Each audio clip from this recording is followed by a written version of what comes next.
I'm joined by Norman, Giles and Sam, who've got a wealth of experience across different sectors, dealing with incidents, crisis, institutional shocks and surprises. So I think hopefully we'll have a constructive discussion. And this is about a leader's guide to navigating a crisis. The concept of crisis can mean different things to different people, and context is really important.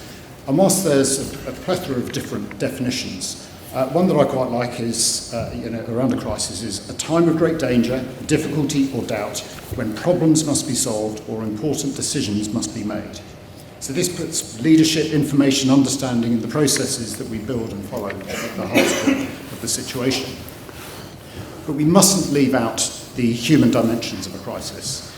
At the end of every decision, there is invariably a person or people who will be directly threatened or harmed. This could be financial, physical, moral harm, and a response has to consider this. And the burden that places on the leader should not be underestimated. A crisis could be, as a CISO from the construction industry said, of a ransomware attack, it could be an extinction level event for a company. It could also have very real-world threat to life implications. Our approach to crisis management must therefore be cognizant of the fact that we place a huge burden on leaders to make rapid decisions on imperfect information, to communicate succinctly with authority to a variety of stakeholders, and to take personal as well as organisational risk, insecure in the knowledge that they've got control of the situation. And so the final, opening remark before we get into the questions is whether a crisis is simply about survival, or whether there's an opportunity somewhere to thrive as you go through your response. I think a few of you may remember Baz Luhrmann's Wear Sunscreen. I certainly did, played it to the kids, they didn't get it at all. But one quote out of that is that the real troubles in your life are apt to be things that never crossed your worried mind, the kind that blindsides you at 4 p.m. on some idle Tuesday. And so I think that's quite a good scene setter as we start to get into this discussion. And I'll ask Norman initially, how do you know as a leader when you're in an emerging crisis as opposed to a serious incident, and how does your posture and response change? Thank you, Tom. Well, first of all, you don't always know, and I think it's in the nature of the business that sometimes this is a difficult undertaking. If you have a chance to, nevertheless, see it coming, and that could be through an incident management process or other criteria, which I'll come to in a minute, then you hopefully never end up in being in active crisis management mode. And you said it earlier, and it resonated well with me in the beginning. You said that emergency response or disaster response, incident management, business continuity, and crisis management are closely related. Interestingly enough, not always managed in the same organizational units. So therefore, I believe in order to deal best with an emerging crisis within an organization, you need to have some frameworks in place. So you need to define for yourself, and this is unique to the business, it may be unique to your company, it may even be unique within respective units, that you set yourself a framework in terms of what do you define for yourself as an incident, for example. How do you activate your business continuity plans that hopefully then prevent something from further escalating? What are then those escalation points? How do you notify your colleagues and respective functional units that are dealing with those incidents? Because oftentimes they do come from functional incidents, be it a cyber breach or a data breach or health and safety incident, that then, if not adequately mitigated and then continues to evolve, let's say, as such, then ends up being in a proper group crisis management. So therefore, setting yourself a framework of criteria for your crisis management organization, how to invoke, who's responsible, have the teams set up, and of course with the size and the maturity of different organizations, that becomes increasingly important. Whilst in smaller, let's say, size organizations, you have a small group of people that know each other, that do have regular handovers, that work with each other frequently, that have communications in place, versus in multinationals, large corporations, where I don't want to call it silos, but you operate individually in your functional units, ultimately in the interest of creating a more resilient company in your respective silo. So you may be dealing with an incident individually and you may be able to solve it, and the other department or maybe even the crisis organization will never come to know about it. even more importantly, then if something evolves further, you don't get surprised and get caught within an emerging crisis that has been maybe boiling for several months already before it becomes eventually so big that your group exco or even board has to deal with it, and then you start cold. And it's really about overcoming this chaos phase in the beginning. So either you find yourself in a void where no one's doing anything and everyone looks towards you and says, okay, what are we doing now? Please come with a solution. Or you find yourself in the opposite, which is a vortex that everyone is starting to do something and you need to calm the waters down. So to end and conclude with a question, I think it's really important that you set yourself some sort of a formal framework that allows you to trigger process, identify handover points and escalation points, and ensures an early communication within the organization. I think that's one step towards identifying an evolving crisis internally, and then finding the right trigger points and making sure that you don't end up being driven by the incident rather than deciding yourself when and how to invoke as crisis. Yeah, I'd agree with all of that. I think, and noting that probably there's an incredible amount of crisis management leadership in the room. What's different in my own experience about a crisis is the kind of psychological shock of it. Often it's not about being surprised. And if you are surprised, you just, in my experience, just haven't been paying attention.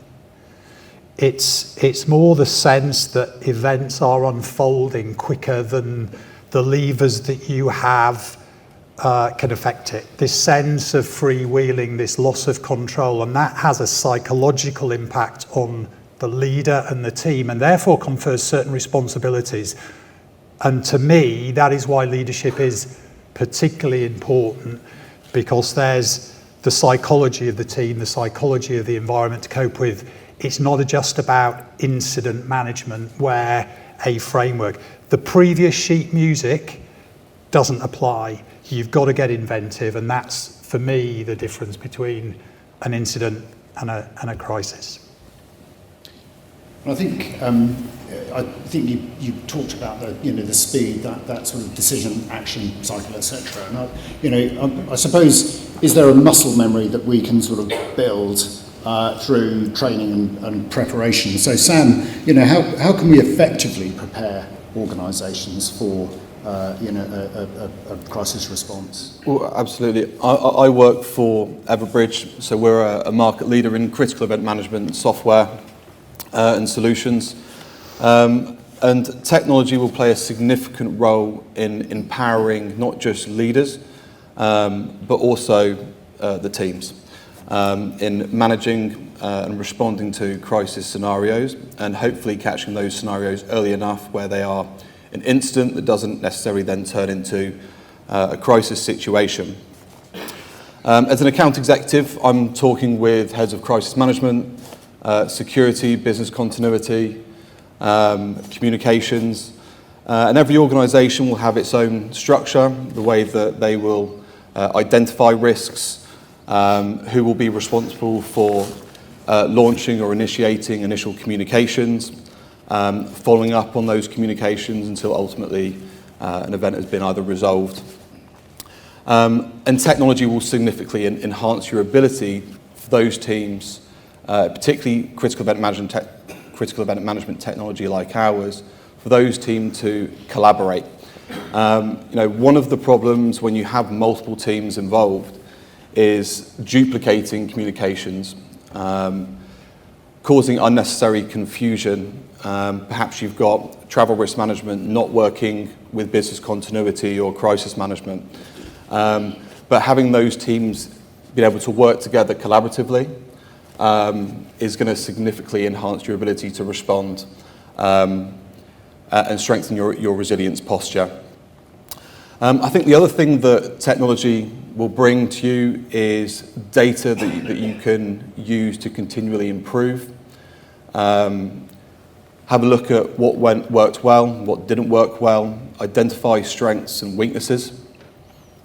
With technology like ours, you could be able to assess how long it took you to identify a risk event, what was impacted, how quickly were you able to send out an initial communication, how effective was that communication, how were those teams able to engage with each other, how well were different tasks managed, and using that data, it allowed you to go back, review, make tweaks and amendments, so continually kind of prepare and develop your plans. I think the other thing as well is just the insights that technology and data can bring. You know, we capture tens, if not hundreds of thousands of risk events each year. So it's not just your ability to analyse your own responses and make tweaks there, but you might be moving into new territories. The geopolitical situation changes in a region. New risks emerged, and having that threat intelligence, even if it may not impact you immediately, gives you the opportunity to gain real insight as to what you need to be planning and preparing for, and moulding and developing those business continuity, crisis management plans to be put in place to make sure you have an overall much more resilient risk posture. So you rightly focused on technology. Do you think that we prepare effectively to operate in a degraded technology environment where you don't have access to immutable data, you don't have the certainty that that will provide you? Do you think that we prepare our teams, our leadership, to operate in that environment which is genuinely more challenging? I mean, I think there are new technologies being released all the time. We're always bringing out new releases. I think getting leadership involved to adopt new technologies, is really important, and to make sure that they're being educated and that the teams involved in that have access to see the benefits it can bring. I'm not sure if I caught the question correctly. Was that?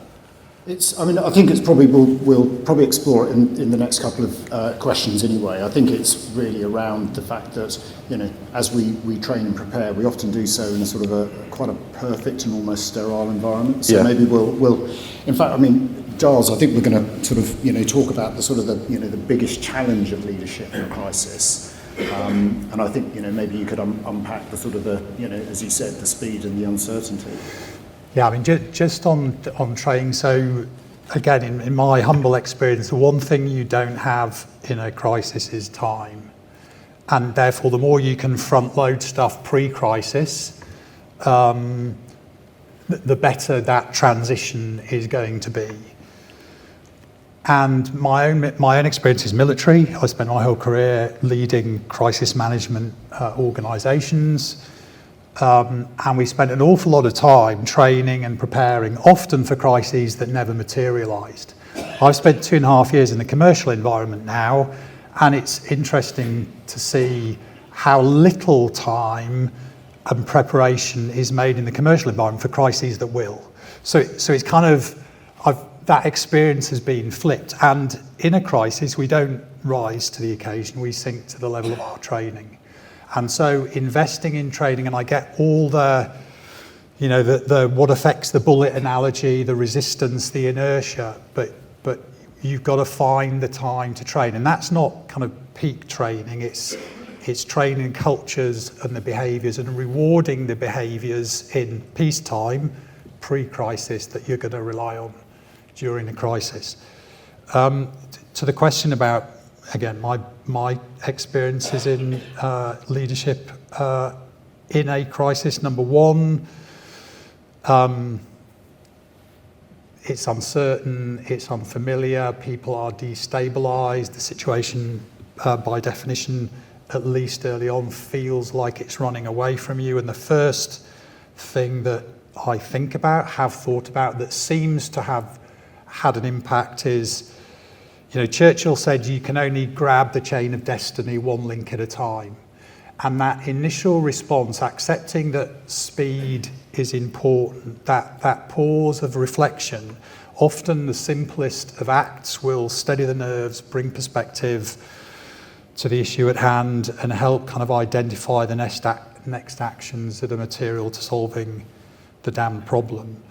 The second challenge, in my experience, is how to set out the vision, the intent, what is to be achieved, not how.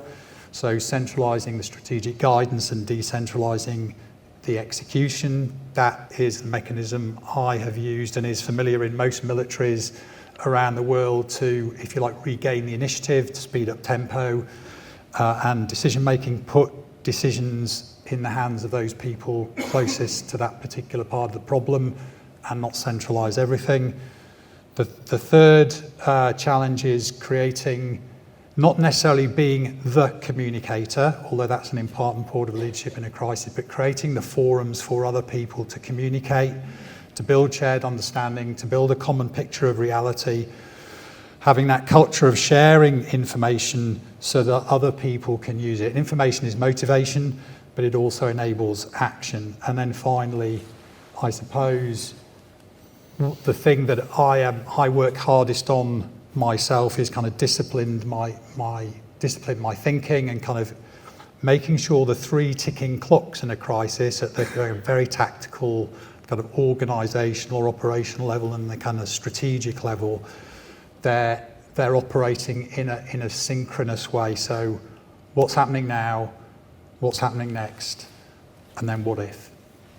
Thanks. You've mentioned quite rightly communications and information, and it's a theme I'm sort of returning to.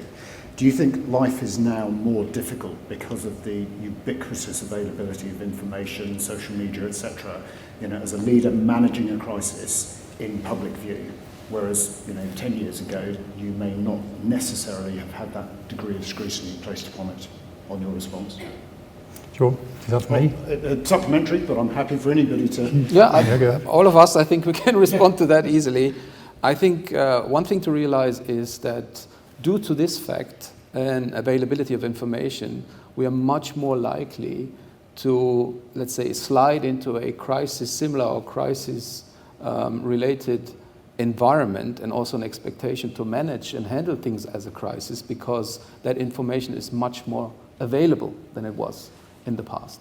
So, for example, you come to know much quicker that there is an earthquake somewhere at the end of the world, at the other side of the world, that may or may not have an impact on your organization, but you receive immediately questions the day after. And then, what are we doing about this? How does it affect us? So you almost have to already proactively prepare for these things, even though they may not have an impact, just to calm the waters and prevent the vortex that I spoke about earlier. So this is nowadays also part of crisis preparedness, to be completely integrated into what's going on globally, especially if you have global operations, to also almost give a negative response when required, to say, okay, we're not affected, not impacted, our travelers are safe, right? It's the proactive communications to inform the organization we do not need to enter a crisis management organization. And secondly, equally important, I think it's also important for all of us to understand that the way we deal with crisis management in organization is fundamentally changing. Corporate security environment is fundamentally changing at large. And what does that mean for crisis management organizations? Whilst I still remember in my early days when I entered the private industry, and my first role was a crisis manager, that this was a very rare, extraordinary occurrence that maybe happened every once couple of years if there was a major, let's say, volcano outbreak or earthquake or something. But it was always a very significant, intense event with a somehow limited duration of time. Whilst nowadays we face poly and perma crises with almost unknowingly how long they will last.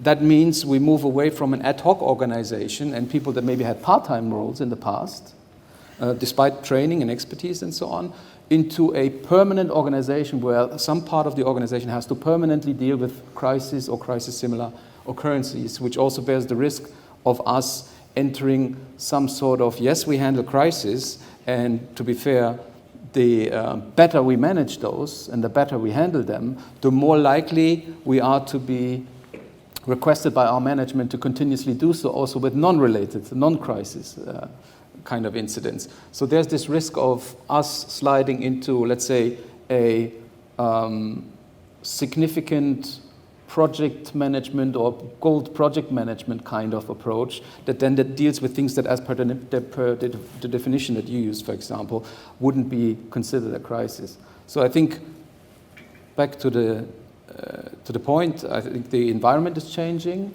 organizations are changing, the availability of information and also the concern about the interdependency of risk and how that could be vulnerable for organization is causing increasingly concern. So there's also this growing anxiety in companies that then requires us to deal with it much more frequently, more holistically, completely interdependent between different functions, which then has implications for how we communicate internally, how we know our roles.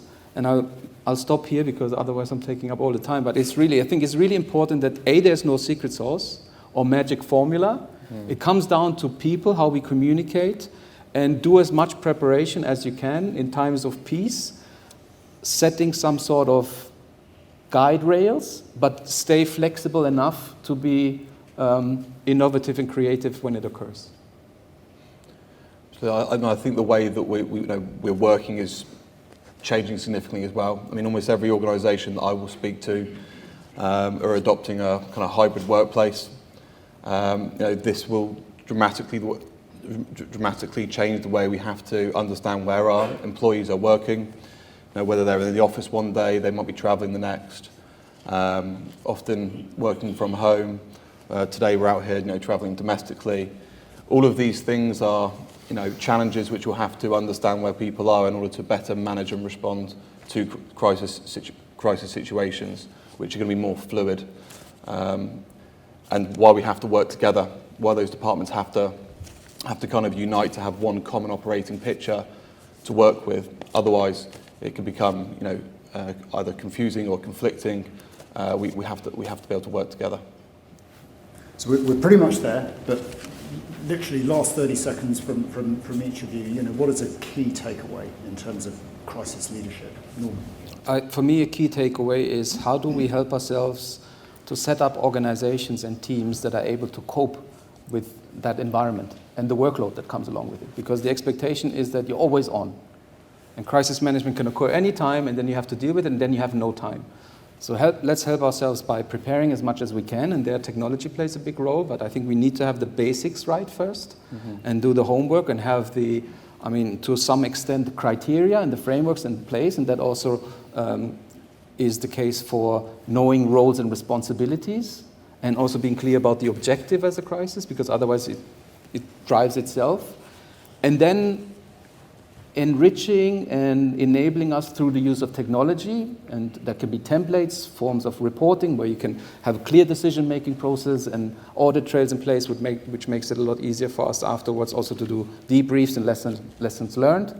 And then it comes down to, if we acknowledge that we manage crises much more frequently, also more intensively and interdependent, then I think we need to, and I think I would like to close with speaking about the teams, make sure that we have the right people in the right roles and give them the right tools so they can manage that sustainably, because there's a lot of workload coming.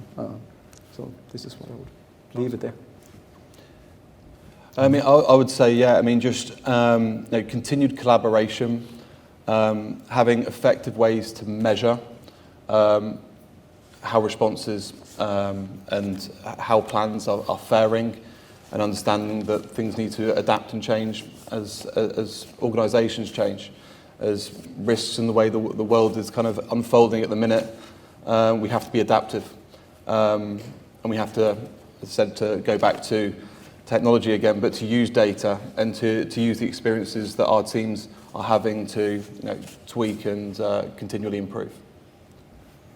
I just offer just a thought on the leader. I think the last thing anyone needs in a crisis is more surprises. It's already kind of loaded with surprises, and don't, as the leader, don't introduce a surprise. So if you can be yourself, and this is just my humble experience, what I try and do is, if I can be myself, honestly, straightforwardly, no bells and whistles before a crisis, and that's genuine, then I'm not going to surprise anybody when I behave the same in a crisis. So So that's been important to me. People need to know what to expect. They need that reassurance that you're not the Jekyll and you're not the Hyde. And that's tough because crisis by definition induces pressure and we all react differently under pressure. So in my experience, good leaders, crisis leaders are kind of comfortable in a stampede.